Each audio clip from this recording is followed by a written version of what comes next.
Observando aqui, está ao vivo. Tem algumas dúvidas já a retirar. Primeiro, para quem já estiver chegando, dá um like aí, quem estiver ao vivo, quem estiver presenciando. Estou acompanhando, estou fazendo a live do celular, tá? Mas ao mesmo tempo eu vou estar aqui com dois computadores. O computador principal, eu já estou com algumas dúvidas, porque a princípio, como é que tá o áudio, gente? Vocês estão escutando bem? Dá um feedback aí, dá um positivo se você está escutando bem, por favor. Ótimo, o som tá bom então.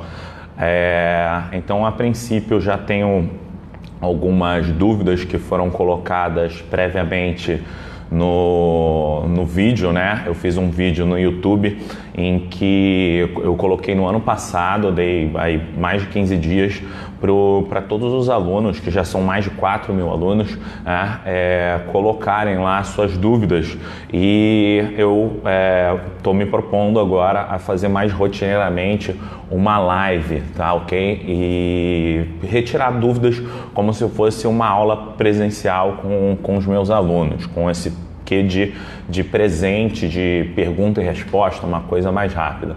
Tudo bom, Thiago? Beleza? Bem-vindo.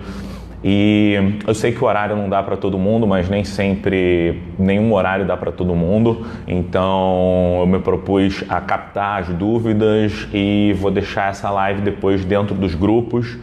Vou deixar lá no grupo de auriculoterapia, vou colocar lá o link dentro dos grupos do WhatsApp, tá, ok? Para a gente conseguir cada vez ir melhorando um pouco mais, assim, tirar dúvidas direto comigo, ok? E a gente cada vez acrescentar um pouco mais. Então, a princípio eu vou começar com as dúvidas que me foram enviadas. Deixa eu pegar aqui o bloco de notas, tá, ok? A princípio já tem 25 dúvidas, que já dá um conteúdo bem interessante aí, né? Então observa essas dúvidas, que essa dúvida pode ser a sua dúvida, ok? E qualquer coisa, guarda a sua dúvida aí, e no momento em que eu falar, pode jogar as dúvidas, aí eu vou começando a responder todas, e eu vou ficar aqui 1 hora, e se precisar mais de 1 hora, para tirar todas as suas dúvidas presentes, beleza? Então, a primeira dúvida que eu tenho é da Kellen Nascimento, tá, ok? Ela pergunta sobre o tamanho de agulha semipermanente. Então, primeiro, a agulha semipermanente é aquela agulha chamada de taxinha, né? Que é o rabinho de porco, que é uma agulha que é colocada no paciente, ele leva para casa. Então, essa agulha, a semipermanente, ela deve permanecer no paciente de 3 a 7 dias, tá, ok? Muito cuidado na asepsia ao colocar essa agulha, mas como na maior parte dos livros já se descreve, a agulha, ela é um estímulo contínuo, tá, ok? Então, por ser um estímulo contínuo, é um estímulo extremamente sedante, é um estímulo que ajuda a aliviar dor. Então, eu sei que existem diversos tamanhos e alguns mitos quanto aos tamanhos. Então, eu já ouvi, por exemplo, as pessoas relatando o seguinte: a agulha semipermanente de 1 milímetro ela serve para tonificar, a de 1,5 milímetro serve para harmonizar e a de 2 milímetros serve para sedar. Não, o corpo não entende o tipo de agulha que está colocada como sedação ou tonificação. Isso não tem nada a ver. O estímulo é um estímulo contínuo. Tá, por que eu optaria por uma agulha mais delgada ou uma agulha menor em consideração a uma agulha maior profundidade? Isso tem muito a ver com a constituição do pavilhão auricular do meu paciente. Então, por exemplo, se eu pego um idoso, idoso não quer dizer muito, né? Mas uma pessoa mais debilitada, em que tem um pavilhão auricular mais fininho, e se eu pegar uma agulha de 2 milímetros, eu simplesmente vou atravessar a agulha desse cara e vou estar colocando um brinco na agulha nesse paciente, passando pela inervação que eu quero tocar, e assim eu não vou ter um contato bom, um contato suficiente com o nervo que eu estou querendo ali fazer o estímulo tátil direto. Então é importante A agulha semipermanente, ela pode ter tamanhos diferentes. Isso vai variar de acordo com a constituição do pavilhão auricular de cada paciente. A agulha que eu mais utilizo de semipermanente, ela é a agulha de 1 milímetro. Já é suficiente. Eu só uso uma agulha um pouco maior realmente quando eu pego um lutador ou quando eu pego alguém que realmente eu vejo que tem um tecido, um epitélio bem rígido, em que eu sei que 1 milímetro simplesmente só vai arranhar a pele do paciente, não vai chegar à terminação neural. Sempre que você colocar a agulha e o paciente só sentir a picada e não sentir o estímulo neural muitas vezes é dado pela aquela fugida do pavilhão auricular e a piscada de olho. Aí eu falo, conseguiu atingir o ponto. Então se você colocou e o paciente simplesmente não sentiu nada, talvez seja legal você trocar por uma agulha um pouco maior, com um calibre um pouco maior, tá ok? Essa foi a resposta para Kelly Nascimento, tá? Pergunta número 2, da Carmen Carvalho.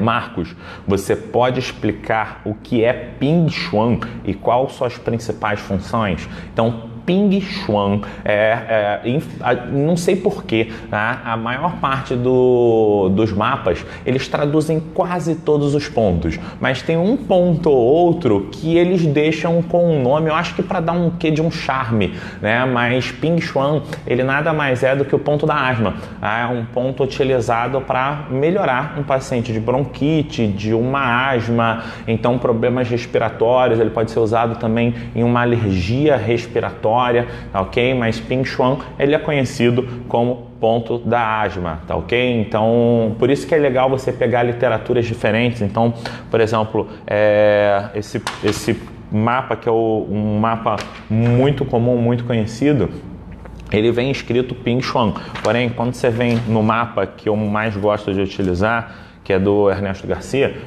e você vai ter lá embaixo escrito ponto da asma, ok? E aí você pega a literatura e você contrapõe, realmente você vê o que significa cada ponto desse e qual sua função. Então essa é a resposta aí para Carmen. Então Ping Xuan nada mais é do que o ponto da asma, tá ok, Carmen?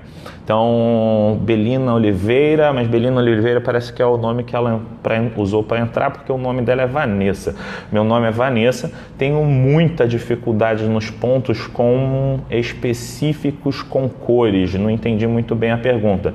Também com muita dificuldade na localização dos pontos. Bom, ela deve ter falado em alguns mapas, né, em quesitos as cores nos mapas. Então, dependendo do mapa, ele usa uma classificação de cor diferente. Então, por exemplo, aqui nesse mapa, tá vendo? Tudo que for furadinho significa que na verdade ele é por dentro. Então, ao invés dele localizar aqui por fora, esse ponto do nervo occipital menor ele é localizado por dentro da dobrinha aqui da orelha, tá ok? Então, lembrando sempre que existem muitos mapas pela internet. Então, e diversas pessoas leigas fazem mapas e colocam na internet. Então, sempre que você colocar um mapa, se eu tenho um contato direto comigo, se você é meu aluno, manda esse mapa para mim, que eu vou validar ou não esse mapa, dizendo primeiro, quem é o autor desse mapa? É um autor renomado? Lembra, gente, hoje em dia qualquer pessoa escreve qualquer coisa na internet, inclusive livros, e-book. Então a gente tem que tomar muito cuidado com as fontes que estão sendo captadas desse mapa, tá ok? Então, a princípio, Vanessa, os pontos, às vezes a cor de ponto geralmente significa que quer dizer que um ponto está na face interna da estrutura que ele foi marcado. Por quê? Porque muitas vezes o mapa é bidimensional, então para dizer que ele está aqui atrás, o autor marca aqui na frente, mas aí ele muda de cor, ao invés de preto ele coloca branco, tá ok? Então dá uma olhada, mas realmente todo mapa tem uma literatura atrás desse mapa, então é importante a gente visualizar da onde está vindo esse mapa, de qual literatura ele se baseia, ok? Então é legal, e isso é muito individualizado. Então, por exemplo, eu tenho outros auriculoterapeutas e acupunturistas assim, que estudam há 20 anos, que estudam há 15 anos junto comigo e que usam literaturas diferentes das minhas. Então isso é importante. Literatura boa às vezes se conflita. O problema é quando eu me baseio em literatura ruim. Como eu posso classificar uma literatura boa de uma literatura ruim? Geralmente, literatura boa abre a sua cabeça. Literatura ruim te leva para uma seita. O que é levar para uma seita? Levar para protocolos fechados. Use sempre esses pontos que são obrigatórios. Então, esquece isso, tá ok? Então, gente, deixa eu só, antes de começar a responder, peraí, Miriam e Alexandre, eu já vou responder vocês, só um segundo, mas o Alexandre já perguntou qual mapa eu recomendo. Eu gosto muito desse mapa. Depois eu boto o autor do mapa, que eu tô sem o autor aqui agora, Yamamoto, eu esqueci o primeiro nome dele, ok? Eu gosto desse principalmente para os alunos, porque ele é bem ilustrado, tá? Mas o mapa que eu acho mais fidedigno nos resultados que eu tenho é do livro do Ernesto Garcia, tá? Da editora Roca, Auriculoterapia, e esse mapa, só que por ser um mapa bem bidimensional e bem em preto e branco, muitas pessoas têm muita dificuldade, Alexandre, em navegar dentro desse mapa. Então, começa por esse mapa mais colorido, tá? Você consegue achar facilmente para comprar na internet, ok? E depois, com o tempo, vale a pena, por exemplo, essa literatura do Ernesto Garcia, da editora Roca, Auriculoterapia, eu não estou recebendo nada para falar dele, tá? Eu acho ela muito rica, muito boa a literatura. Então, sempre que a gente faz um curso, é legal a gente tentar fazer um plus, ler um pouco mais, tá, Alexandre? E esse livro ele é bem interessante. Deixa eu ver logo a dúvida da Miriam, para depois seguir as dúvidas. Minha dúvida é o seguinte: como fazer diagnóstico observando aspectos da orelha como um todo? Já ouvi falar nisso, mas sobre a sangria, os pontos que podem ser feitos sobre as veias. Peraí, acho que são duas perguntas diferentes da Miriam, né? Então, Miriam, primeiro, como usar a orelha para diagnóstico? Isso já é até uma pergunta aqui que já estava, vou te responder porque já está até no script aqui de perguntas e respostas. Então é o seguinte, a orelha, ela não te dá diagnóstico, ela te dá sinais para ajudar a fechar um diagnóstico. Então é o seguinte, meu paciente, vamos dar um exemplo, meu paciente ele chega resfriado ao consultório, com muita gripe, muita coriza, muita dor de cabeça, então ele já está me apresentando vários sinais que logo de cara eu já o observo e peço para ele descrever o que ele está sentindo, o famoso história da doença atual. Então ele vai me trazer toda uma bagagem do que está acontecendo com você. Me conta detalhes por detalhes e eu vou escrevendo tudo. Posteriormente a isso, próximo aos locais em que eu já sei mapeamento de orelha, eu vou procurar, por exemplo, na palpação para refinar aonde é que está localizado ali o ponto do nariz externo, aonde é que está localizado ali o ponto do nariz interno. Então, na verdade, a palpação ela serve como um refino e uma confirmação da sintomatologia mais a história da doença atual para, junto já à palpação, levar uma colocação de pontos corretamente. Por quê? Muita gente acha que apenas ter um localizador ou ter um palpador de pontos vai fazer com que todos os pontos que apitarem num localizador de pontos, ou todos os pontos que o meu paciente sentir dor na palpação, significam que pontos que precisam ser tratados. Não necessariamente. Então, meu paciente, ou ele pode ser poliqueixoso, ou ele pode estar passando por uma fase transitória fisiológica que aquele ponto está mais sensível. Vamos dar um exemplo. Agora são 11h15, então eu comumente almoço meio-dia e meia. Então imagina que no final dessa live eu vou estar com fome. Então como é que vai estar a energia do meu estômago? Vai estar baixa. Aí eu vou lá e como um montão, né? Vou lá e como e me alimento, e todo o meu sangue, aquele ditado, vai para onde? Vai para o estômago, e eu vou ficar sonolento e tudo mais.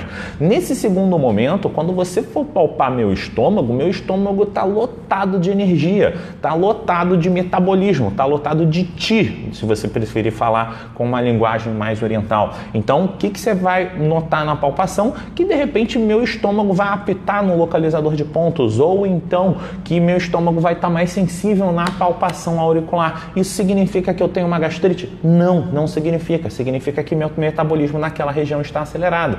Então, o que a gente tem que fazer é sempre correlacionar a sintomatologia, correlacionar a história da doença do paciente aos pontos sensíveis. Os pontos sensíveis têm a ver com as sintomatologias? Ótimo! Significa que eu vou utilizar esses pontos para fazer o tratamento. Não tem nada a ver com a patologia do paciente? Eu posso anotar, porque pode ser que num determinado momento, quando esse paciente do exemplo nosso melhorar da gripe, ele relatar: nossa, mas você sabe que eu melhorei da gripe e eu tenho um problema de constipação, e você já tinha notado lá que no intestino grosso tinha um pontinho mais sensível ou menos sensível ali aparecendo. Então é legal a gente observar isso na avaliação do paciente, porque aí a gente consegue trabalhar de uma forma melhor, tá ok?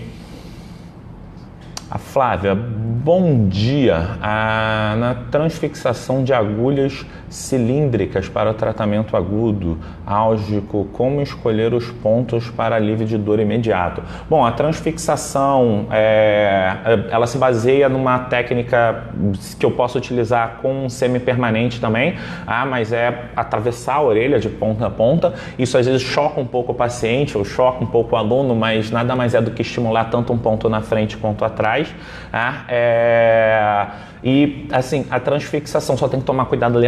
Eu já vi isso, infelizmente, entre colegas, na hora da transfixação o colega acabar se furando. Então, novamente, você está lidando com material pérfuro cortante, lembra de seguir todas as normas de biossegurança. Mas que pontos utilizar realmente, Flávia? Os pontos para transfixação, ou para sangria, ou para agulhamento, para alívio da dor, principalmente são pontos de ação global anestésicos, tá? Como o Shayman, ou ponto zero, ou pontos da Helix, mas principalmente o ponto local. Principalmente sendo nesse ponto local, apresenta sinais como um vermelhidão, ou um brilho, ou então também na palpação uma algia maior. Esse ponto, ele merece sim ser sedado, trabalhado com uma agulha aí pelo menos por 20 até 30 minutos, fazendo estímulos de sedação nessa agulha. E se você tiver, você ainda pode associar uma eletroacupuntura auricular para esse paciente ainda ter um alívio maior durante o tratamento, tá ok, Flávia? Então, os pontos que você deve escolher são, primeiro, pontos analgésicos e anestésicos, que são os pontos fortes, mas principalmente ponto local. O que significa ponto local? Se eu estou com dor na lombar, eu vou lá na lombar e é lá que eu vou colocar a agulha transfixada. Mas não necessariamente você precisa transfixar, tá? A agulha ali já dá um bom resultado. Aline Granfounder, desculpa, Aline, se eu falei errado, mas vamos lá. Depois de fazer seu curso, poderei trabalhar como auriculoterapeuta? Sim, Aline, não tem problema nenhum.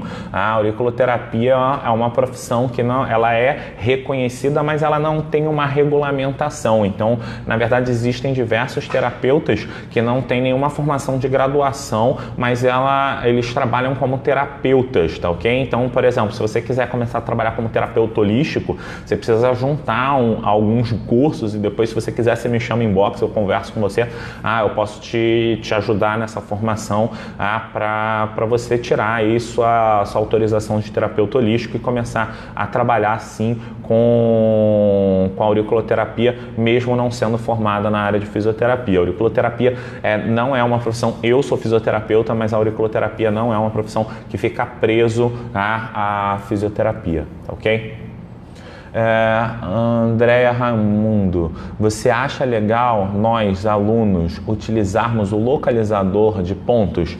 Andréia, localizador, você diz o localizador mecânico ou você diz o localizador elétrico?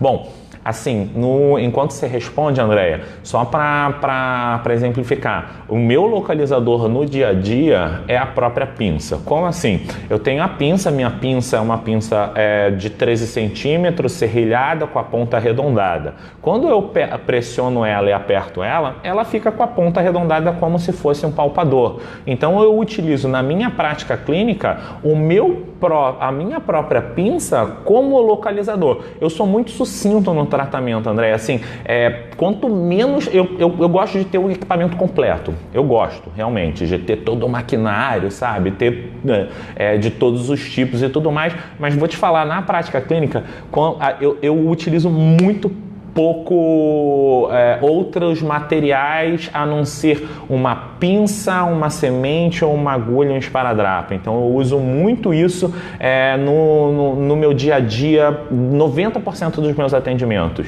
O localizador elétrico, peraí que eu fiz alguma M.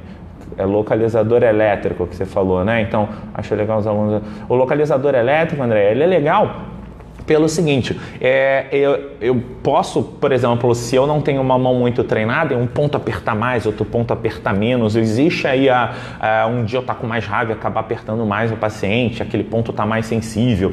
Então, ou por exemplo, um paciente hipersensibilizado, todos os pontos que eu apertar com aquela determinada força vai doer. Então, o que acontece? Na palpação mecânica, você precisa ter uma finesse, né? Você precisa ter um feeling ali que, sabe, eu tô vendo que todos os pontos estão doendo, eu amenizo um pouco a minha palpação. Nada tá doendo, eu vou apertar um pouco mais para eu chegar ao limiar de dor daquele paciente. Já no elétrico, o equipamento elétrico ele funciona da seguinte forma: ele se baseia em potencial elétrico. Como assim? O paciente ele segura um equipamento, ou pode ser a caneta localizada, mas qual é o princípio básico do equipamento de localização elétrica? Ele manda um pulso para o corpo e ele interpreta a resposta desse pulso. Se você manda um pulso e ele volta na mesma velocidade, o equipamento não apita.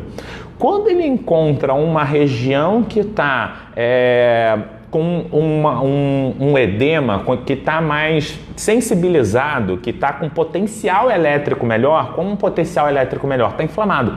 Tá? Uma lesão, uma inflamação tem mais líquido, tem mais sódio, e isso tudo faz com que a corrente elétrica passe mais rápido. Então o equipamento ele consegue observar, ele consegue, na verdade não observar, né? Ele consegue medir esse potencial elétrico e de repente ele apita. Isso eu já vi inúmeras vezes, assim, isso principalmente para alunos iniciantes, e isso para pacientes é meio uau, que legal, realmente tem alguma coisa acontecendo na orelha. Então isso valoriza o seu atendimento, isso facilita o seu atendimento, tá ok? Mas não necessariamente ele é obrigatório. Dá para trabalhar só com uma pinça. Então eu mostro isso, o localizador elétrico. Eu já fiz um vídeo e postei esse vídeo junto lá no curso, tá? Como utilizar o equipamento elétrico, mas ele é um equipamento caro. Então eu gosto muito de falar para os meus alunos: começa com o básico, uma pinça, uma placa de sementes ou uma placa de esferas, que é o que eu recomendo, de cristal, e começa a fazer dinheiro. Começa a fazer dinheiro e começa a trazer o bem para a sociedade. Conforme você for fazendo bem para a sociedade, que você vai melhorando os seus pacientes, o dinheiro vai começar a entrar. Tá? Então foco não no dinheiro, foco no atendimento, em fazer o melhor pelo seu paciente com aquela esfera, com aquela localização, e estimular o seu paciente, sabe? Se estimular, ó. Inclusive eu tô aqui hoje, ó, tô no meu terceiro dia aqui fazendo um trabalhinho na minha orelha também. Então foco ali em estimular, e esse paciente ele vai conseguir ter uma melhora, e conforme o dinheiro for entrando, você vai se dando ao luxo de, bom, consegui meu quarto paciente de auriculoterapia, agora eu vou comprar um equipamento assim, agora eu vou comprar um equipamento assado. Porque eu vou te falar, André, logo que eu me formei, eu quis comprar o mundo. né? E hoje realmente eu tenho mais calma, então eu vou fazendo com que aquela formação ela não seja simplesmente um gasto, e sim um investimento, e que esse investimento retorne para mim tanto de forma emotiva, que os pacientes me agradeçam pelo atendimento, mas também de forma financeira, ok? E isso é muito bom. Gratidão pela explicação, gratidão você, Flávio, obrigado pela presença. Sônia Nascimento, fiz seu curso, amei, já sou terapeuta, mas não consegui pegar meu certificado. Sônia, chama a gente no privado aqui, tá? Que eu vou te ajudar a você conseguir seu certificado, é bem simples, tá? Lá no curso, é importante, Sônia, você ter assistido todas as aulas, ter clicado em tudo, quando lá em cima tiver um troféuzinho no canto esquerdo, 100%, você concluiu, você vai no canto superior à direita, onde tem o seu menu com o seu nome, e aí vai aparecer meu certificado. Você clica ali, faz o download ou imprime e você já está com o seu certificado reconhecido em todo o território nacional, tá ok? Emiluzia de Vitor, qual o nome de um procedimento de auriculopuntura? Qual o valor de um procedimento? Isso aqui estava em pauta também. Qual o valor de um atendimento de uma auriculoterapia, de uma auriculopuntura, né? Não tem tabelamento, isso não tem tabela. É diferente, por exemplo, se eu sou um fisioterapeuta. Isso é importante. Se eu tenho um órgão federal que me regularize, um órgão estadual que me regularize, eu tenho que seguir a tabela de atendimentos desse órgão, tá ok? Porém, se eu sou um terapeuta holístico, se eu sou um terapeuta comportamental e tudo mais, então isso varia muito de lugar para lugar. Então eu falo, o valor do atendimento, ele tem algumas variantes. Quais são? Primeiro, aonde se localiza esse atendimento? É no interior? É numa cidade rica, pobre?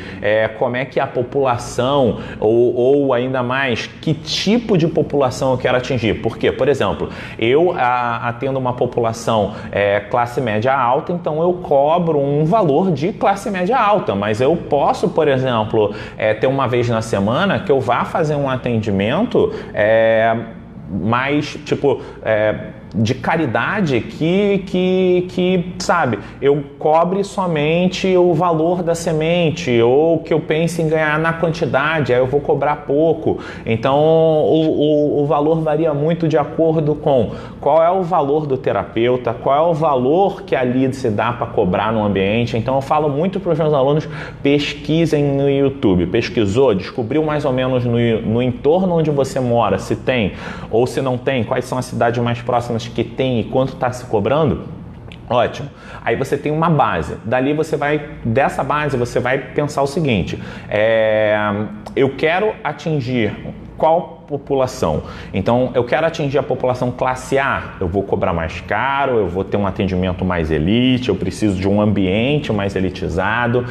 Isso tudo é importante. Não, vou para classe B ou para classe C, um atendimento mais rápido, mais para protocolos prontos. Então, lembrando bem, é o seu nome que está em jogo, então o grande lance não posso cobrar barato porque aquela pessoa não pode pagar. Se você tem um lugar com uma população mista, você pode fazer um atendimento, isso vai te valorizar. Você pode fazer um atendimento de elite, cobrando caro, mas aí você vai utilizar agulha, vai utilizar eletroacupuntura, você vai, fazer um atendimento clínico com o paciente lá no seu consultório e vai cobrar um valor interessante lá de 100, 150 reais por aquele atendimento, tá ok? E você pega uma vez por semana e faz um atendimento, voluntário, que você cobre, sei lá, R$5 e que fique claro que é um atendimento voluntário. Esses R$5 é simplesmente para cobrir os custos dos materiais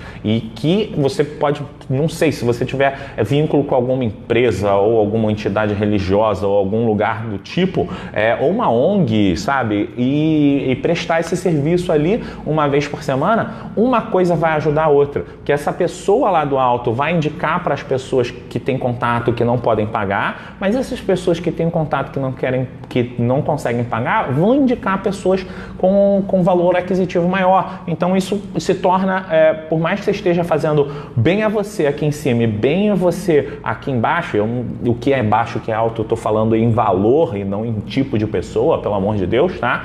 Então esse tipo de atendimento nada mais vai fazer do que valorizar você e valorizar o seu atendimento cada vez mais, tá ok? Deixa eu ver aqui. Show de bola, obrigado. Super recomendo esse curso com o Marcos, eu fiz, amei as explicações, excelente, valeu, Sônia Nascimento, muito obrigado. Fala, Vini, a gente estava junto agora, né? Vini trabalha comigo, eu estava atendendo aqui agora no consultório, mas já foi. Faz uma live sobre crâniopuntura, posso fazer, vou agendar para ir para fazer, não está em pauta, mas quem sabe, tá? Deivan, é isso? Leal Teles. Entendi, gratidão, obrigado, gostei muito. Faz live sobre crânio, vou fazer, calma. Bom dia, professor. Nas inflamações, peraí, Eliene Costa. Bom dia, professor. Bom dia, Eliene Costa. Nas inflamações, como, por exemplo, tendinite faz sedação dos pontos? Aluno Francisco. O Francisco tá usando aí o Facebook da Eliana para entrar. Bom, Francisco, seguinte, novamente vamos entrar aí na explicação da sedação e da tonificação. O que é sedação e tonificação? Isso muitas vezes eu preciso bater na tecla algumas vezes. Deixa eu só dar um gole. Eu preciso bater na tecla algumas vezes porque isso confunde muitos alunos. O que acontece? Então vamos lá. Eu estou num quadro, vamos pegar a tendinite como exemplo ali do Francisco. Então eu fiz uma tendinite de ombro e, sabe, eu estava fazendo um exercício e fiz um trauma e acordei sem conseguir mexer o meu ombro. O que é sedação e o que é tonificação? Sedação e tonificação é sedação do organismo da pessoa e tonificação é tonificação do organismo da pessoa. Então, no primeiro momento em que eu tenho um quadro inflamatório acontecendo e esse quadro inflamatório ele tem sinais flosísticos muito elevados, dor, calor, rubor, edema, hipomobilidade, então o meu corpo está com um excesso naquele local. Então eu tô com muita dor, Então o que acontece é que eu não vou sedar a tendinite, eu não vou tonificar a tendinite. O meu corpo está num excesso de inflamação. Por exemplo, para que você toma um anti-inflamatório? Para sedar o seu corpo e harmonizar e diminuir a inflamação. Esse é o mesmo princípio. Então, quando eu tenho uma tendinite num quadro agudo, limitante, com muita dor, Francisco, o que eu vou fazer é utilizar pontos de sedação para diminuir a resposta do meu corpo àquela lesão. Após eu ter feito uma sedação ali, uma sessão, 2 sessões, isso varia muito, tempo também é muito relativo para cada atendimento, tá ok? Para cada caso, então o paciente fala, quantas sessões demora para tirar dor? Depende, é uma farpa ou uma amputação, então a gente tem que ver conforme a gravidade de cada indivíduo. Então, Francisco, voltando, eu vou tratar com sedação até o momento em que meu paciente chega para mim e fala, nossa, a dor melhorou muito, eu não estou mais com sinais de limitação, ou seja, os sinais de limitação, os sinais flogísticos, eles sumiram. Então, sumiu a inflamação, não sumiu, diminuiu, ele está bem focal, está bem pequeno. E o quadro não é mais um quadro limitante. Você olha para o paciente e fala, nossa, ele não está mais precisando de um anti-inflamatório. Ou seja, não precisa mais sedação. Agora ele estaria precisando fazer um reforço. Esse é o momento de gerar tonificação. Então, quando você olha para o paciente, você vê que o que ele está precisando naquele momento realmente é fazer uma tonificação é gerar um aumento de energia naquela região, porque parece que o corpo freou e não está conseguindo seguir até a cura. Nesse momento eu vou fazer a tonificação para melhoria do quadro desse paciente. Então pensa, sedação não é na patologia, é no organismo da pessoa. Mais um exemplo de sedação e tonificação importante. A gente já pegou o exemplo do resfriado. Vamos pegar uma sinusite. Então, um paciente se encontra com um quadro de sinusite absurdo. Vamos pegar um exemplo melhor.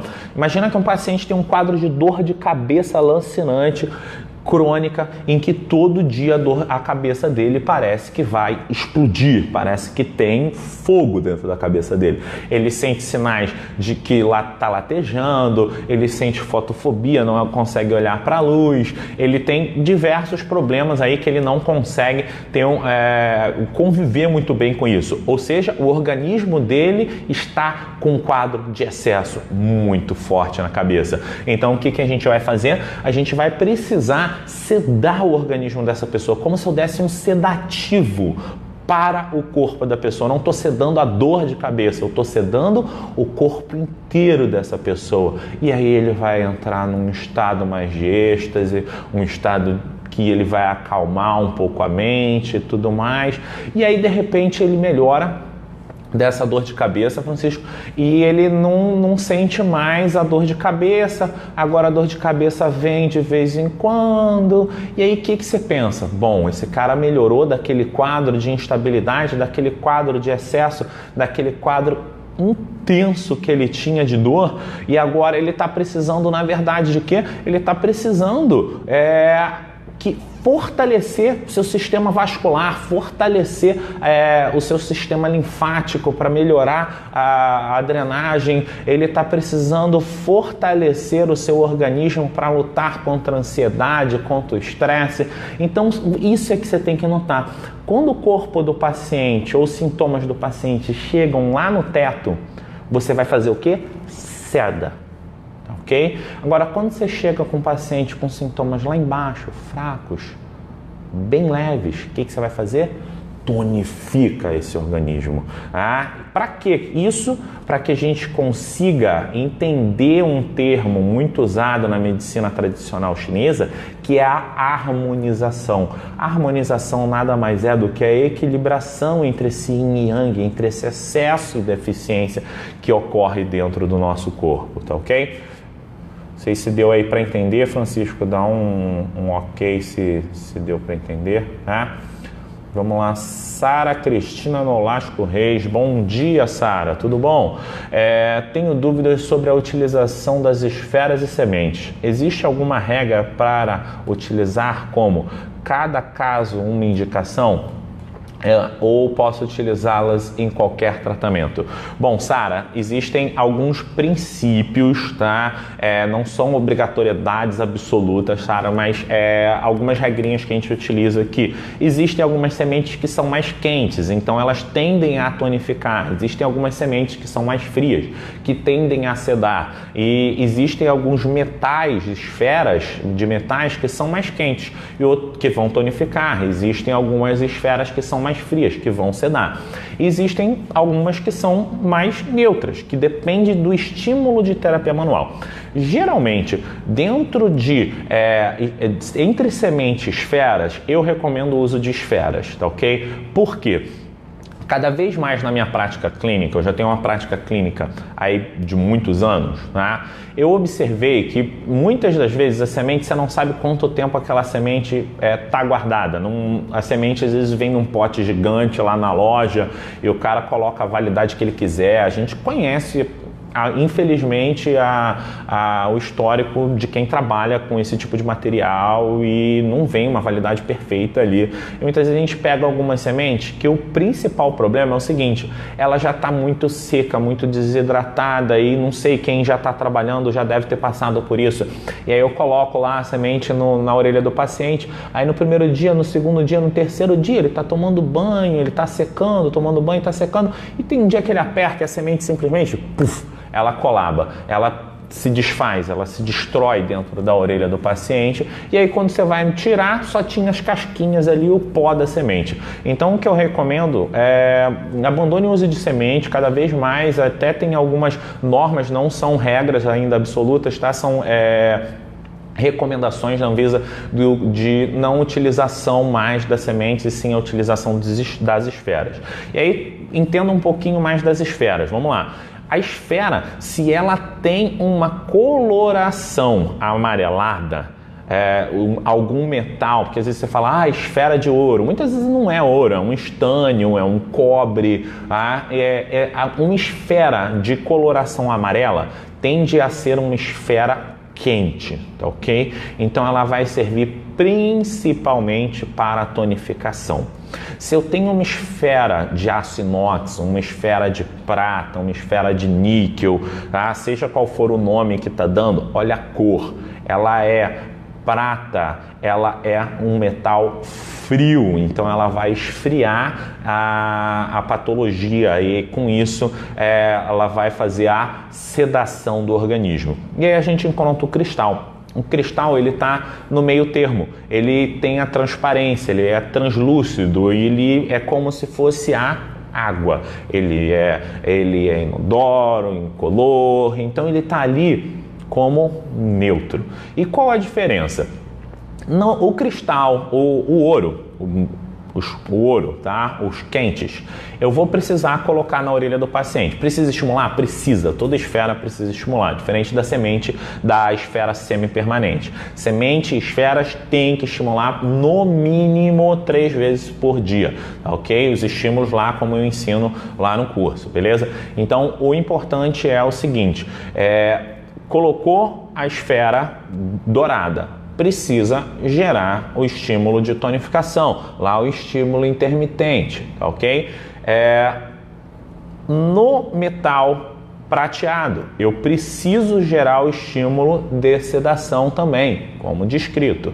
Já o cristal, que não é nem a sedação, nem a tonificação, que está no meio do caminho, essa esfera eu posso estimular tanto como tonificação, como sedação, que ela vai ter o mesmo resultado. Ou seja, na minha cabeça faz muito mais sentido eu ter no meu consultório mais esferas de cristal, tá ok? Então o cristal, ele tem esse benefício da harmonização, porque ele vai de acordo com como está o organismo do paciente. Então, se você quer sedar, você consegue sedar. Se você quer tonificar, você consegue tonificar. E você pode trocar de ideia no meio do caminho à distância. Como assim? Eu imagino o seguinte, eu estou com um paciente que está com uma lombalgia aguda e eu coloco lá o cristal e ensino ele a sedar. Ou seja, está muito agudo e o organismo do paciente precisa ser diminuído esse estresse, precisa diminuir essa intensidade. E aí eu posso pedir lá para sedar e de repente, no 3º, 4º dia, meu paciente me manda um WhatsApp e fala assim, nossa, Marcos, melhorei pra caramba, não tô sentindo mais nada, continuo com a auriculoterapia ou arranco tudo? Eu falo, não arranca. Você vai mudar o estímulo. A partir de agora você vai fortalecer a tua lombar, você vai fortalecer o teu ti, você vai fortalecer o teu corpo. Muda o estímulo assim para assado. E aí eu explico isso por um áudio, eu mando um vídeo para ele explicando, e com isso eu consigo ter uma diferenciação, tá ok, Sara? Espero ter esclarecido. Qualquer coisa, se for alguma dúvida, manda aí mais uma pergunta, tá ok? Michele Gomes, agora consegui entrar, como faço para assistir do início? Michele, depois eu vou deixar esse vídeo lá nos grupos, tá? Eu vou deixar essa live no Stories aí para rodar depois, tá ok? Mas se você tem alguma dúvida ainda, Michele, joga aí sua dúvida que eu esclareço para você, tá ok, Michele Gomes? M. Luísa de Vitor, após a live vai ser possível rever na íntegra o vídeo? Sim, gente, eu vou deixar na íntegra, tá, Luísa? Para quem está nos grupos aí, quem é aluno vai ter acesso aos vídeos, sim. Vai poder tirar todas as dúvidas e assistir mais tarde também, quem puder, quem quiser, né? Elaine Barreto. Olá, querido mestre. E sua opinião sobre os cristais? Acabei de falar sobre os cristais, né? Já acho que já está explicado aí, ok? Deixa eu ver aqui. Entendi, professor. Parabéns pela explicação, aluno Francisco. Obrigado você, Francisco. Qualquer coisa, estou aí para dar suporte a vocês, tá? E a Sara também, ok, obrigado, muito boa explicação. Beleza. As perguntas deram uma parada aqui. Eu vou na lista de perguntas aqui ainda, que tem algumas ainda que não foram respondidas e são muito interessantes, tá? Então, deixa eu ver onde eu parei. Maria Lima mandou uma pergunta. Olá, bom dia, gostaria de saber melhor como montar um protocolo utilizando os 5 elementos, por exemplo. Eu tenho uma queixa de uma paciente espera aí que ficou cortado isso aqui, que eu identifico como um problema dele acima dos 5 elementos, tenho bastante dúvida sobre como tratar a questão. Bom, vamos lá, vou tentar explicar rapidamente 5 elementos, lembrando que tem uma aula bem complexa de 5 elementos lá no curso, mas vamos tentar dar uma relembrada como que a gente utiliza os 5 elementos. Primeiro, a gente pode utilizar os 5 elementos, então lembrando, a gente tem os 5 elementos de base, que é água, né, que gera a madeira, que gera o fogo, que gera terra, que gera o metal, que gera a água. Então isso a gente cria um ciclo de geração. Então a água gera madeira, madeira gera fogo, fogo gera terra, terra gera metal e pedras e minerais, né? E esse metal acumula água. Isso se chama ciclo de geração. E a gente tem um outro ciclo que se chama ciclo de controle. O que é o ciclo de controle? É que a água ela vai controlar o fogo vai controlar o metal vai controlar a madeira vai controlar a terra e a terra vai controlar a água. Então é um formato de uma estrela dentro desse ciclo de geração. Eu tenho mais ou menos a imagem aqui para vocês olharem, tá ok? Isso é fácil de visualizar, vocês colocarem 5 elementos de medicina tradicional chinesa, vocês acham esse ciclo na internet, a imagem deles para vocês terem, e também quem já tem na apostila, quem tem meu curso tem na apostila esse material e tem a aula sobre, mas vamos entender mais ou menos como, quem foi a Maria Lima perguntou como fazer o tratamento. Então tem diversas formas de fazer o tratamento utilizando os 5 elementos, tem vários raciocínios, mas vamos focar no mais simples de todos, que eu acho que é o que a maioria peca ali, né? Primeira coisa é entender a tabela dos 5 elementos. Então, vamos focar na tabela, primeiro na tabela de tecidos. Então, por exemplo, água. Quais são os tecidos que a água é responsável? A água é responsável pelo cérebro, né? Tecidos neurais como um todo, então nervos em geral, ossos e articulações. Então, o foco principal é isso. Eu tenho um problema no cérebro, físico no cérebro. Eu tenho um problema no nervo ciático. Eu tenho um problema ósseo na coluna. Eu tenho um problema ósseo no joelho. Eu já foco isso lá no elemento água. Se eu tenho um problema de tendões e cartilagens, eu já vou para madeira. Se eu tenho um problema de vasos sanguíneos, de raciocínio, eu já vou para o fogo. Se eu tenho um problema de formas e músculos, é isso que muita gente peca. Formas. O que seria problema de formas? Perda de forma. Então, sempre que eu tiver um paciente que apresenta uma alteração de perda de forma, como assim? Um paciente, ele teve uma hérnia de disco na coluna. Bom, falei que coluna é da água, sim, mas a hérnia é uma perda de forma? Então eu também vou ter que trabalhar com a madeira, com elemento terra, porque elemento terra é conjuntivo, ok? É conectivo, ok? O meu paciente teve uma trombose. Trombose é vaso eu falei que é elemento fogo, certo? Sim, é o elemento fogo, vaso, mas perdeu a forma, eu também vou associar. Então aí eu vou trabalhar associando junto o elemento fogo, junto com o elemento terra e os dois se potencializando e fazendo uma junção aí de tratamento, beleza? E o elemento metal é que trata principalmente as afecções de pele e sistema respiratório, né? Então dessa forma a gente foca água, tecido neural e tecido ósseo. Madeira, tecido de tendão, tá? Ligamentos e cartilagens. Fogo, sistema circulatório. Terra, forma e músculos, tecidos conectivos, fáscia, músculo, a cicatrização. E o elemento metal é a pele e sistema respiratório, beleza? Com isso, eu vou focar principalmente quais pontos eu vou trabalhar. Tá, mas a gente não tem os elementos na orelha. Não, mas a gente tem o órgão e víscera que está presente em cada um desses elementos. Então, por exemplo, na água, a gente tem quem rege a água. Primeiro, sempre o órgão é mais importante que a víscera. Então, se eu puder só optar em um dos pontos, eu sempre opto pelo órgão. Então, a gente tem o rim e a bexiga. A bexiga é coadjuvante, tá ok? Mas ela participa. Então, eu tenho problemas ósseos. Quais 2 pontos iniciais dos 5 elementos que eu vou utilizar? Rim e bexiga. Eu tenho problema de tendinites, de lesões de menisco, lesões ligamentares. Eu vou usar o elemento madeira, que é fígado e vesícula biliar.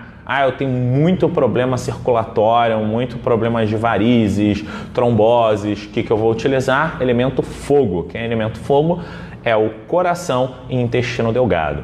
Eu tenho muitos problemas musculares, perda de forma, obesidade, fraqueza muscular. Eu vou utilizar o elemento terra, que é baço, pâncreas. Lembra que baço e pâncreas na medicina chinesa é uma coisa unida, mas existem 2 pontos lá na orelha que é baço, pâncreas e também o estômago. Então, a princípio, o órgão é baço-pâncreas, mas lembra que a gente vai separar porque na orelha baço e pâncreas são 2 pontos diferentes. Então, sempre que a gente falar de elemento terra, vão ser 3 pontos, baço, pâncreas e o estômago. E lá no metal, a gente vai ter o pulmão e o intestino grosso, tá ok?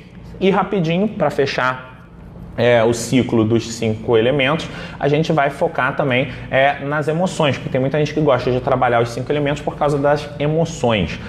Então a gente tem lá as principais emoções que a gente precisa trabalhar no rim e na bexiga: pânico e medo. Então uma pessoa que tem muito medo, muito pânico, ou de si mesmo, ou da outra pessoa, ou de qualquer coisa, trabalhar o fortalecimento do rim é fundamental, ok? O elemento madeira, que é do fígado e da vesícula, a gente fortalece principalmente quando a pessoa tem quadros de fúria, de raiva, lembra? Fúria de furacão, tá ok? Aquela pessoa que sai quebrando tudo. Então, inicialmente, lógico, num ato de fúria, se você conseguir, você precisa sedar. Mas geralmente a pessoa, ela não vai procurar uma auriculoterapia num momento de fúria, mas após ela pode te relatar: nossa, eu tenho passado por muitos momentos de fúria em que eu perco a paciência, em que eu, brigo comigo mesmo ou brigo com outras pessoas. Então, naquele momento, ela não está em fúria. Então, naquele momento, eu vou tonificar o elemento metal, tá ok? Já no fogo, o principal é a apatia, ok? Então, uma pessoa apática, uma pessoa sem alegria ou uma alegria excessiva, mas principalmente a apatia de viver, o não sentir nada, ser um robô. Isso pode, dificilmente essa pessoa procura ajuda, mas é um quadro que pode levar para uma depressão. Depressão é da água, tá? Do pânico, do medo, depressão é da água. Mas essa apatia é muito presente no ser humano hoje, e insensibilidade devido, não sei, à Constituição, a todo momento em que a gente vive na sociedade, tá? O elemento terra é a preocupação, a ansiedade. Então, eu acho que é o campeão aí, né? A ansiedade. Então, trabalhar a ansiedade, trabalhar a preocupação. Então, quem hoje não vive preocupado, se vai ter dinheiro para pagar as contas, como está meu filho, aonde está meu filho, será que eu vou ter emprego até o final do ano, não vou? Então, a gente vive em uma sociedade muito instável, então o elemento terra, ele vai ser responsável aí por trabalhar essa ansiedade, essa preocupação. E num momento de crise ansiosa, que é aquela dor de barriga, porque vai apresentar um TCC, que vai precisar falar em público, alguma coisa, a gente ceda, mas quando a pessoa está numa ansiedade crônica, a gente vai tonificar o organismo para que essa pessoa consiga manter uma melhoria aí no corpo dele, tá ok? E o elemento metal, a principal alteração é a tristeza. A tristeza no metal é o principal elemento. Então, a tristeza, ela não necessariamente é um medo ou um pânico. Tristeza é a tristeza por uma perda, é uma tristeza de viver. Às vezes a pessoa não tem... às vezes confunde muito a apatia com tristeza. Eu não sei se vocês conseguem diferenciar, mas a apatia é a falta de emoção, a falta da alegria. E a tristeza realmente a pessoa está afundando, ok? Então é interessante aí você pensar tanto nos 5 elementos para tratar os órgãos e tecidos, como eu falei anteriormente, como também observando esses pontos para tratar também problemas psicoemocionais, tá ok? Lembrando de tratar uma coisa de cada vez, beleza? Vamos lá, vamos continuar aqui. Bom dia, querido professor. Muito boas as suas explicações. Sobre os 5 elementos, em qual loja virtual você indica para comprar os cristais? Bom, a Ias Pinheiro Silva Pinheiro. Eu compro muito no Mercado Livre ou na loja da Dux, tá? Dux Acupuncture. Tá? Bota lá, loja da Dux no Google, já aparece, ou então eu compro no próprio Mercado Livre. Mas a princípio, eu gosto muito já de comprar essa caixa que já vem com 30 placas já prontas, tá ok? Então são placas já prontas, cada plaquinha dessa sai em torno de R$6 com 60 cristais prontos, então isso facilita muito no atendimento do que ficar fazendo placa e dependendo se você tem tempo, beleza, até fazer placa se torna uma coisa até para ajudar a acalmar e tudo mais, mas eu já gosto de comprar tudo pronto, tá? Kelly Nascimento, tá na área, Kelly. Quando aplico a agulha semi-permanente e o lugar inflama, o que quer dizer? Bom, isso pode ser diversas coisas, tá, Kelly? Primeiro, tomar cuidado com a asepsia. Se não foi asepsia, pode ser uma alergia àquele metal que a pessoa foi colocado na pessoa, ou uma alergia ou uma não aceitação àquela punção do corpo do paciente. Então, isso pode acontecer, não é uma coisa comum, mas nos primeiros sinais de que há uma inflamação importante acontecendo, uma inflamação vai acontecer. Por quê? Existe um corpo estranho que está dentro do seu corpo e o seu corpo vai reagir com uma inflamação na região. Mas quando a inflamação se torna algo preocupante, o que seria uma inflamação controlada? Seria uma inflamação em que você nem consegue ver através do esparadrapo que está vermelho. A partir do momento em que você sente que o pavilhão auricular da pessoa todo começa a edemaciar, não após a colocação, que após a colocação até semente, você vê que o pavilhão auricular da pessoa fica mais avermelhado, fica gritante, espera um pouquinho, e logo em seguida você verifica. Se o paciente está relatando alguma coisa, ele está distante de você, pede para ele mandar uma foto o pavilhão auricular, e caso você note que esse pavilhão auricular como um todo não está respondendo bem à auriculoterapia, é raríssimo isso acontecer, mas aconteceu até numa das alunas do grupo, não sei se foi com você, Kelly, e foi, por exemplo, hoje são mais de 4.000 alunos do curso online que já estão fazendo, e foi uma de 4.000, assim, e eu nunca tive essa experiência experiência, mas já li relatos, tá? Então a gente tem que tomar cuidado. Então muitas vezes esse paciente que apresentar isso, ele vai ter que tomar um anti-inflamatório para diminuir essa resposta que não está sendo bem dada pelo corpo, tá ok? Tá respondido, Kelly? Vamos lá. A Ana Júlia Lagaz. Ela fez a seguinte pergunta: quero fazer um protocolo de obesidade no caso da pessoa com metabolismo lento. Cedo o ponto da boca e tonifica o metabolismo? Pergunta interessantíssima. Qual o nome dela de novo? Ana Júlia Lagaz. Vamos lá. Ana Júlia Lagaz. Você quer tratar a obesidade e você já observou que a principal causa, melhor do que queixa, do seu paciente é o metabolismo lento. Então, não é um paciente que come excessivamente, mas ele é sedentário ou prostrado, não tem ânimo para ir para academia e você precisa dar um gás nisso. Então, esquece o ponto da fome, esquece o ponto da boca. Não é isso. Ele não está com problema na boca, ele não está com problema no estômago, ele não tem ansiedade de comer. Ele falou para você que o problema dele é o metabolismo dele que é lento, certo? Então a gente vai acelerar o metabolismo desse paciente, a gente vai tonificar o metabolismo desse paciente. Como? Então a gente vai focar em pontos importantíssimos que tonificam o organismo. Primeiro, importante, esse obeso tem hipertensão? Porque se ele tem hipertensão, a gente tem que tomar um certo cuidado com alguns pontos que a gente vai utilizar. Então, por exemplo, primeiro ponto que eu utilizo para acelerar o metabolismo, da vontade de treinar, da vontade de sair de casa, é o hormônio da vontade, é a adrenalina. Só que o que acontece? Se eu vou na suprarrenal, que libera adrenalina, tonifico ela e meu paciente é hipertenso, a hipertensão do meu paciente aumenta.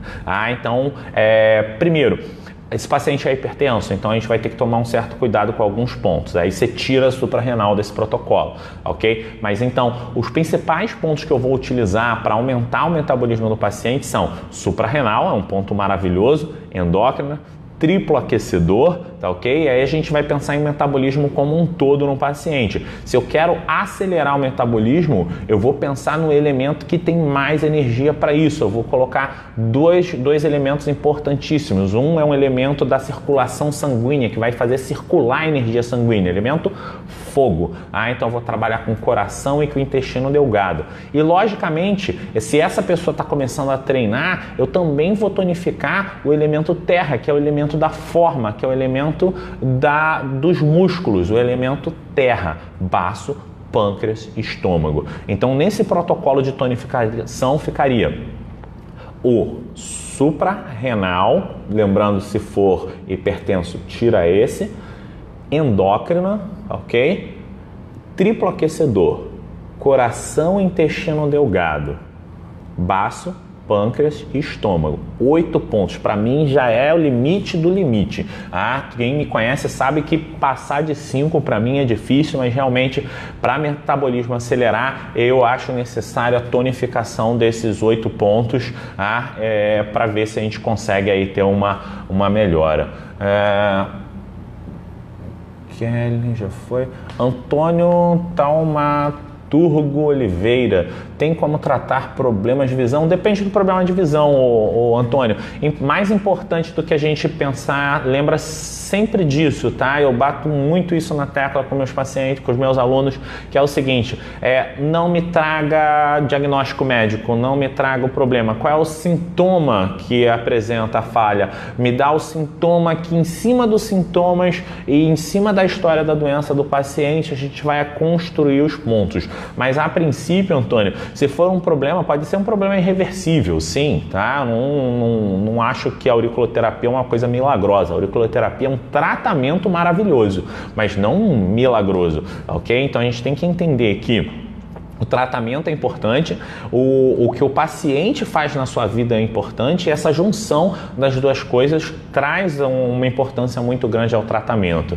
Mas cada vez mais, isso é legal de dar aula, eu tenho recebido inúmeros pacientes, alunos me chamando no WhatsApp e mandando assim depoimentos de que mudaram a vida de alguém. Então isso é importantíssimo e novamente quem está assistindo aí que teve algum depoimento e faz parte lá de um grupo, lembrando, os grupos do WhatsApp estão lá e quem precisar falar alguma dúvida pode me chamar no privado à vontade, tá ok? Que eu respondo a todos, tá? Então problemas de visão dá para ser tratado. A visão, a gente vai focar muito no elemento também, no elemento madeira, tá? O fígado ele se abre nos olhos, então a gente vai focar muito visão 1, visão 2, são 2 pontos lá embaixo, entre o lóbulo e a incisura intertrágica, tá? Tem o ponto do olho, que é mais ou menos localizado onde fura a orelha, tem também o fígado, e aí a gente vai entrar com a vesícula biliar, e aí já é um protocolozinho, mas aí eu preciso também de outros sintomas para entender qual é o problema de visão e em cima dele conseguir trabalhar, tá ok, Antônio? A Norma está aqui presente. Oi, Norma, tudo bem? Norma é uma aluna aí muito dedicada, pergunta bastante, manda bastante questionamento, muito legal. Olá, professor, por quantas semanas consecutivas é ideal fazer o tratamento? Norma, tempo assim é muito relativo, porque lembra da gravidade do que o paciente tem e quanto tempo esse paciente já desenvolve essa lesão. Então muitas vezes você tem lá um paciente que tem anos de lesão, e então possivelmente eu vou demorar mais algumas semanas fazendo o tratamento. Lembrando que cada atendimento eu posso fazer uma nova avaliação e dessa nova avaliação trocar entre um ponto e outro, tá? Não tem problema nenhum.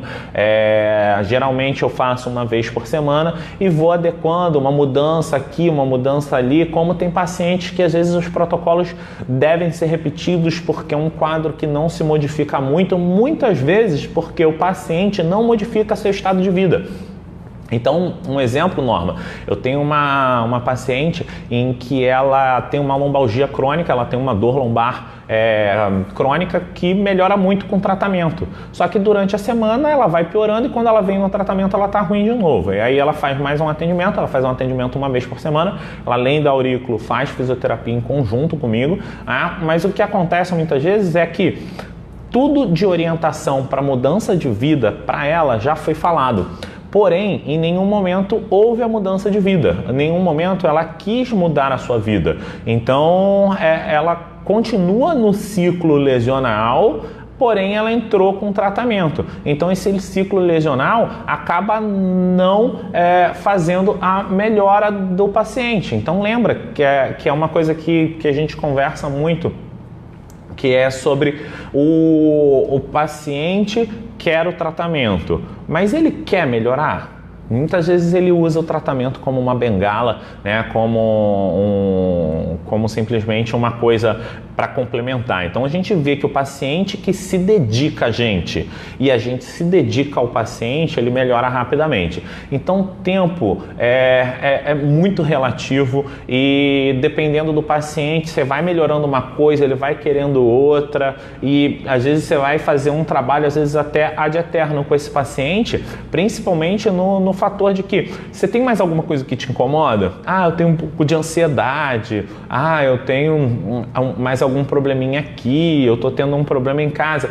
Todo mundo tem algum probleminha, sabe, Norma? Então, quando a gente consegue entender melhor o paciente e fazer com que ele goste do tratamento, basicamente esse paciente vai ficar estável, ele vai ficar bem e aí a gente vai entrar com aquela visão linda que é da medicina tradicional chinesa de que não somos emergencistas, né? Nós podemos atuar sim como preparadores do corpo para mudanças. Vai vir um verão, vai vir um inverno, ou eu vou passar por certas mudanças na minha vida, eu vou mudar de emprego. Então isso tudo, se eu sei os problemas e o paciente relata para mim os problemas, eu posso preparar o corpo desse paciente para que ele sofra essas transformações, mas que essas transformações sejam amenizadas pela auriculoterapia, se tornem um pouco menos agressivas no corpo dele. Então, pode tratar ad eterno se o paciente quiser e se você quiser. Ou se o paciente fez um entorse de tornozelo e você fez 3 atendimentos e ele está bem, ele não quer mais ver sua cara, fiquem nos 2 atendimentos e está de boa. Então, isso é matemática e tratamento não se misturam, tá? Obrigado, Norma. Com que frequência faz seu tratamento ser eficaz? Bom, Edna Cariús Cunha Prá. Essa pergunta é interessante. A auriculoterapia pode ser feita uma vez por semana, mas nada impede de ser feito mais vezes por semana. Por exemplo, se um paciente meu vem 3, 4 vezes por semana, eu posso nessas 3, 4 vezes por semana fazer a auriculoterapia. Não somente de colocar esparadrapinho com a esfera e tudo mais, mas eu posso estar fazendo atendimento com agulha de acupuntura clínica nesse paciente, e com isso ter uma eficiência maior. Então, enquanto eu estou lá fazendo uma manobra no joelho, ao mesmo tempo eu estou com agulhas sistêmicas, agulhas de acupuntura lá na orelha dele, fazendo um trabalho também sobre esse joelho como exemplo, e isso na verdade se torna mais eficiente ainda. Mas até pode ser quinzenal, Edna. O grande lance é o esparadrapo vai aguentar. Eu dou exemplo muito por mim. Por exemplo, eu sou um paciente que sou muito ativo, faço atividade física praticamente diária e com isso faz com que eu tenha uma oleosidade maior, uma sudorese maior, e eu falo que, assim, para mim a semente, o esparadrapo, ele só aguenta até uns 5 dias, 4, 5 dias ele já começa a cair. Então isso depende muito do quanto fica no paciente, mas eu já tive paciente realmente que saiu de férias, voltou em 20 dias e ele ainda estava com a aurícula já estava feia, mas era aurícula, lembra, de esfera, não era semipermanente, lembrando, a agulha semipermanente apenas 7 dias, tá, Edna? Mas na esfera, se o esparadrapo aguentar e esse paciente conseguir manter o esparadrapo no local e fazer o estímulo, pode fazer sim, tá ok? Nilza, obrigado. De nada, Nilza. Edna, de novo, bom dia, professor. O tratamento surte efeito quinzenalmente? Surte sim, se ele mantiver durante esses 15 dias, ele fazendo o estímulo manual, não precisa ser semanal não, tá ok? Perfeito, muito obrigado. Bom, tem mais algumas perguntas aqui interessantes, deixa eu ver aqui. Sedar e tonificar a gente já falou.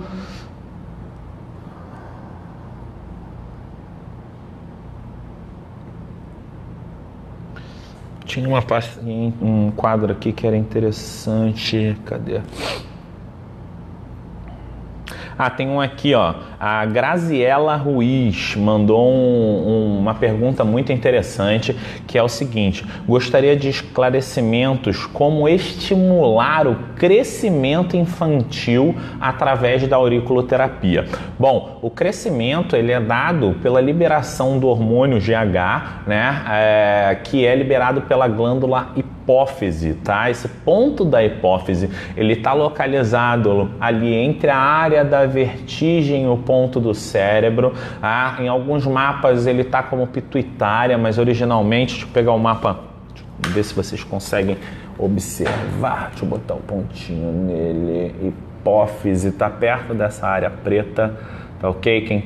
Quem tem esse mapa lá na apostila vai localizar com mais, com melhor destreza. Então esse ponto da hipófise vai ser trabalhado na criança para ela gerar um crescimento, tá ok? E deve ser trabalhado de forma a tonificar não só a hipófise, como eu posso trabalhar o ponto da endócrina também, e como é crescimento ósseo, eu vou fortalecer o elemento água. Então usaria hipófise, usaria endócrino, rim e bexiga. Somente isso já está suficiente, e como é criança eu trabalharia com esfera de cristal, e quem fica responsável por gerar o estímulo é a mãe ou o pai. Quem tiver mais contato com a criança fica responsável pelo estímulo a ser dado, tá ok?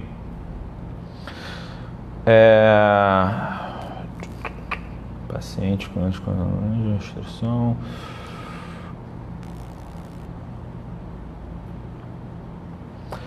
Aqui a Kelly perguntou um protocolo para distúrbios respiratórios, como ronco, por exemplo.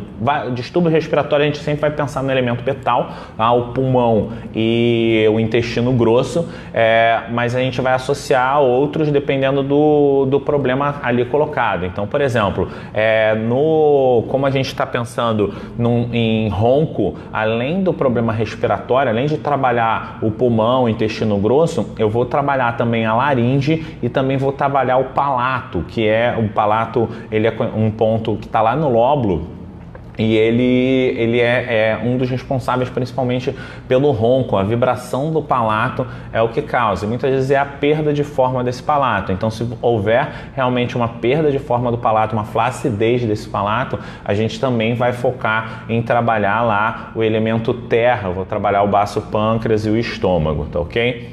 O Antônio perguntou, uma criança com 12 anos com raciocínio super lento, tem como melhorar? Tem como estimular, Antônio.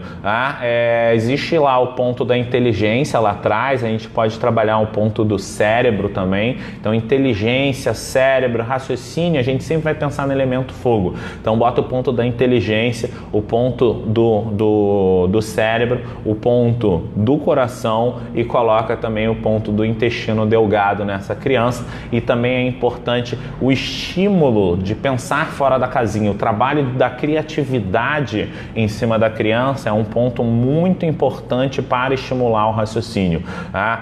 Infelizmente, os colégios, né, ainda vivem há séculos passados ensinando a gravar coisas e pouco se tem de estímulo de raciocínio, ainda mais hoje em dia com a internet, as pessoas vendo só vídeo, e as crianças não são estimuladas a desenhar, a pintar, a fazer quebra-cabeças. Então, estimule a criatividade dessa criança, além de gerar esse estímulo de tonificação nesses pontos que eu te falei, tá ok? Miriam Diniz, sobre enxaqueca crônica com aureanáuseas. Então, assim, Miriam, passa realmente quais são os sintomas que essa enxaqueca vai te causar.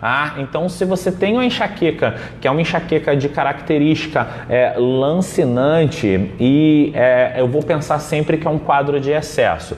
Mas aí eu preciso saber principalmente em que região que essa enxaqueca ela afeta o indivíduo. É mais na região frontal, mais lateral, mais occipital. Então, você vai pensar em ponto do cérebro, um ponto de relaxamento geral. Então vamos pensar num Shenmen. Como a gente está falando da enxaqueca, que é um distúrbio que está acontecendo intracraniano, a gente também vai pensar no rim e na bexiga, e aí fica como ponto local você localizar os principais pontos de trigger, de dor no seu paciente. Se é frontal, você vai botar no ponto do frontal, se é temporal, lá na zona do temporal, e se é occipital, você vai colocar lá no occipital. Lateral, então beleza, você vai colocar lá no ponto temporal, tá ok? Que fica localizado ali na bordinha do antitrago, ok? Na bordinha ali do antitrago centralizado, você vai ter localizado aqui. Não sei se dá para ver direito aí pelo mapa, mas se você tem um mapa aí na sua casa, você vai colocar isso. Então, cérebro, eu coloco o rim, a bexiga e bota lá o ponto do temporal, o lateral da cabeça, você vai ter um ótimo resultado, tá? Houve uma pergunta importante, cadê?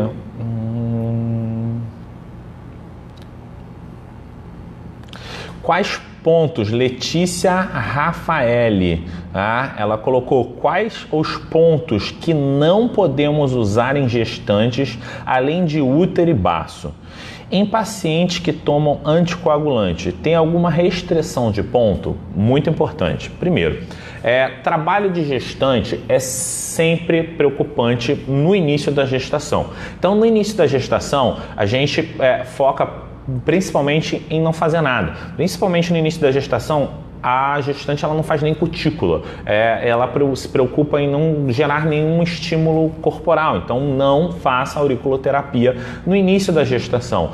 Eu fiz a auriculoterapia e ela estava gestante e descobriu no 4º mês. Não tem problema, aconteceu, beleza. Mas não é recomendado, assim como não é recomendada a atividade física até que a placenta se fixe. Então o que acontece nesses 3 primeiros meses? Fixação da placenta, tá ok?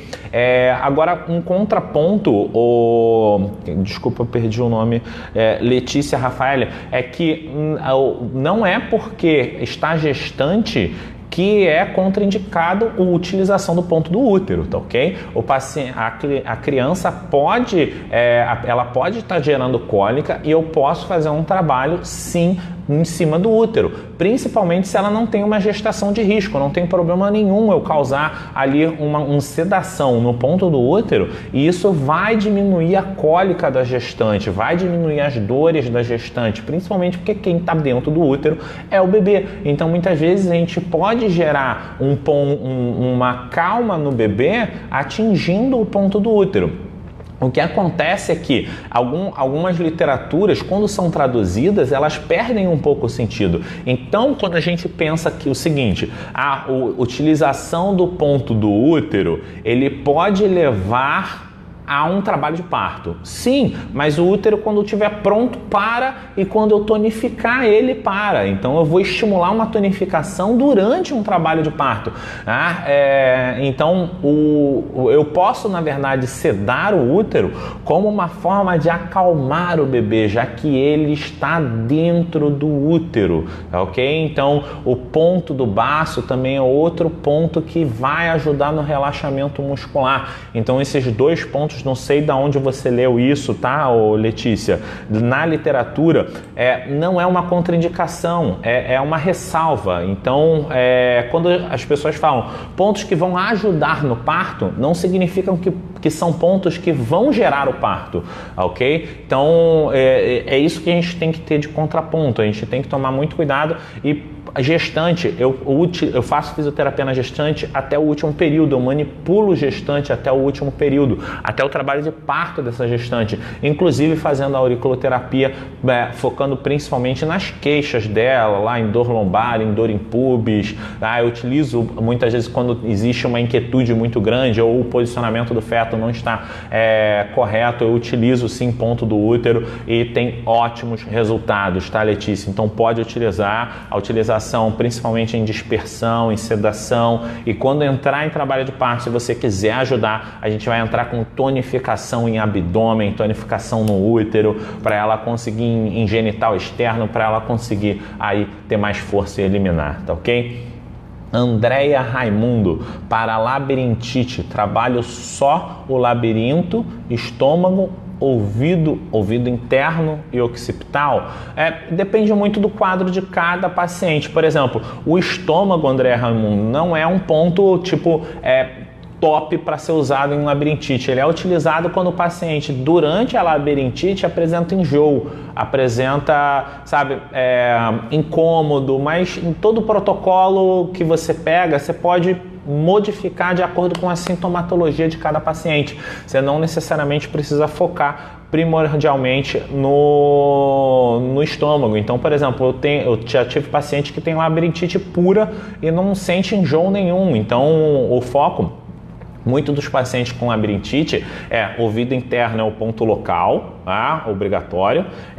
O órgão que a gente vai trabalhar, ouvido, é responsabilidade da água, elemento água se abre nos ouvidos, tá ok? Como explicado lá no curso. Então eu vou trabalhar ouvido interno, rim, bexiga e mais 2 pontos que ajudariam em labirintite. Como? A própria área da labirintite é uma área que está localizada, deixa eu pegar aqui para vocês, a área da vertigem, ok?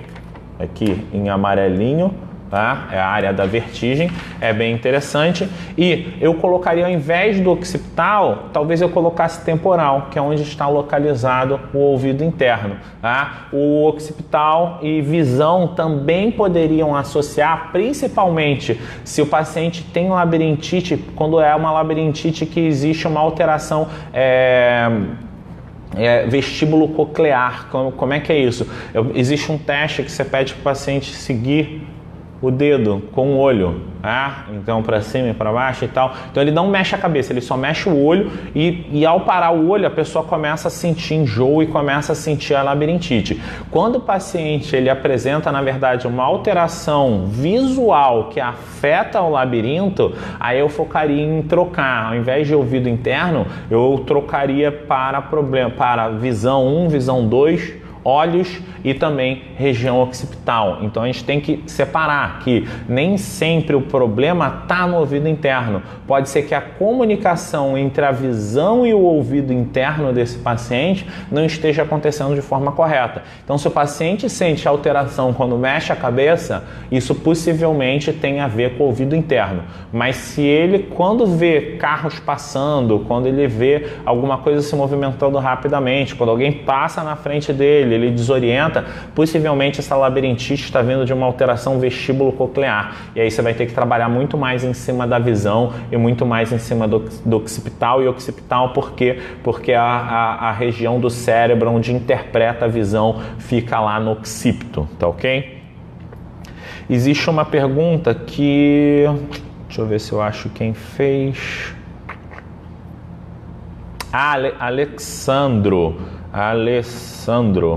Alexandro, não sei como é que fala, que é o seguinte, existe diferença entre orelha direita e esquerda? Já ouvi falar que tem órgãos só na direita e órgãos só na esquerda. Bom, Alessandro, essa dúvida é muito pertinente, tá? E eu te respondo da seguinte forma, como eu me baseio muito em fisiologia, muito em parte também ocidental além de oriental, primeiro, para a medicina chinesa, todos os locais do nosso corpo são completos, independentes de ser direita ou esquerda. Isso são particularidades que você falou de, sabe, autores ímpares, muito localizados, assim. Mas a dica mais importante a gente tem inervação vagal dos dois lados, ou seja, dos órgãos que vai dos dois lados e se juntam para ir para os órgãos e vísceras. Então eu tenho tanto uma importância no pavilhão auricular direito como esquerdo. Mas se eu tenho um problema, uma dica importantíssima, se eu tenho um problema visceral, como eu escolho a orelha? Primeira coisa é o seguinte, quem já fez a auriculoterapia sabe disso. A auriculoterapia, a maior parte das vezes, é incômodo, dói. Então a primeira preocupação que eu tenho com o paciente é: você dorme apenas de um lado? Se for sim a resposta, eu sempre opto em colocar na orelha do lado oposto. Por quê? Eu posso estar melhorando o problema do paciente, mas gerando um incômodo muito maior, que é uma insônia, ok? Então dessa forma, eu tomo muito cuidado para não colocar um estímulo muito forte no pavilhão auricular do lado que ele dorme. Mas se ele não tem lado certo para dormir, ele vai variando à noite de um lado para o outro, o que eu recomendo é o seguinte: qual é o problema principal do seu paciente? Vamos dar um exemplo. O problema dele é no estômago. Você vai palpar o estômago na esquerda, vai palpar o estômago na direita, e aí você vai observar qual dos dois lados está mais sensível.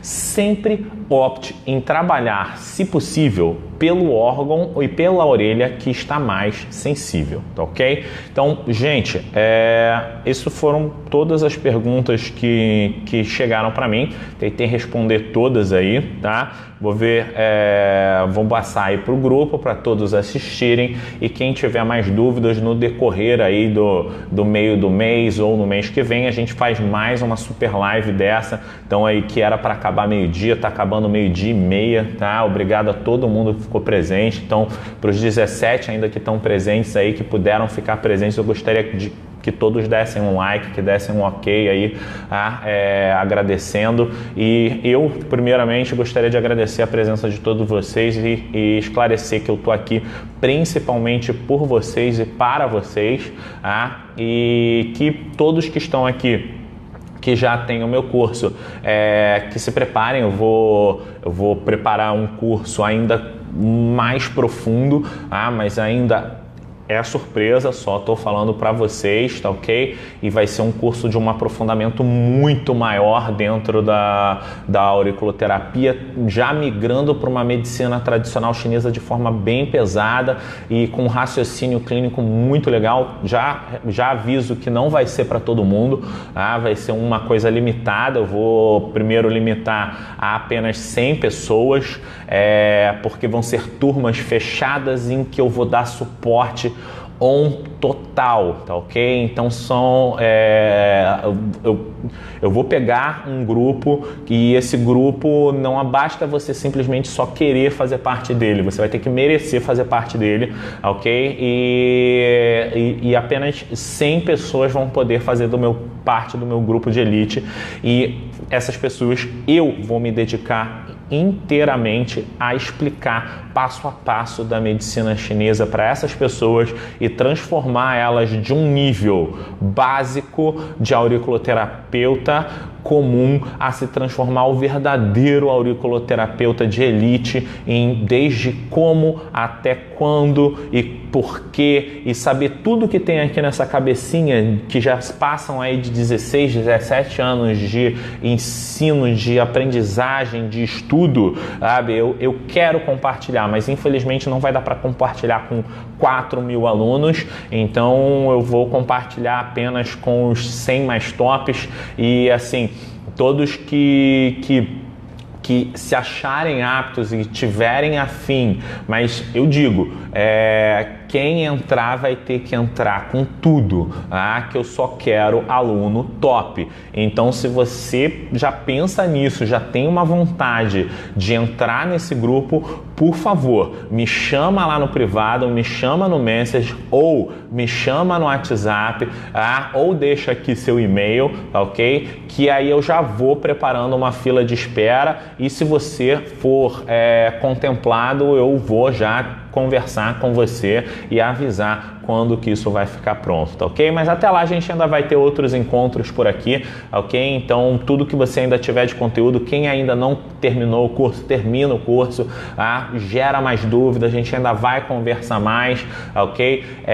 E lembrando, vamos divulgar a auriculoterapia, isso é uma técnica maravilhosa, em mostrar para as pessoas o quanto a gente consegue sim, à distância, entre aspas, aprender, porque eu mostro como tem pessoas do DDD do país inteiro fazendo o curso comigo e trocando ideias e aprendendo e diminuindo sim distâncias. Então eu não concordo com o termo estudo à distância e sim estudo de aproximação de distâncias previamente inalcançáveis. Então tem, por exemplo, como a Norma, que é de São Paulo, não é a Norma, de Santos, que talvez a gente nunca tivesse um contato prévio ao vivo, e ela tira altas dúvidas comigo e a gente se dedica muito aos estudos. Então Priscila também, ok? Então vamos mostrar para todo mundo aí que é preconceituoso com estudo à distância, mostrar que na verdade a gente vai conseguir dominar e distribuir essa auriculoterapia para toda a sociedade e cada vez mais alcançar lugares inalcançáveis antes por cursos que você deveria ir para o Rio de Janeiro ou para São Paulo para poder fazer, ok? Então, um imenso beijo a todos vocês. Gostaria de todo mundo que participar compartilhar esse vídeo depois, a hora que ele virar um vídeo no meu feed de notícias, eu peço a cada um de vocês que são meus alunos top aí, compartilhem esses vídeos, ok? Para a gente alcançar cada vez mais, gerar mais dúvida, gerar mais engajamento, e quanto mais a sociedade conhecer a auriculoterapia, mais a gente vai alcançar o que é tido como inalcançável. Lembra sempre do seguinte: tudo parece inalcançável até que seja feito, tá ok? Então chega de desculpa e vamos mudar essa sociedade. Um beijo a todos e até a próxima. Tchau, tchau, gente.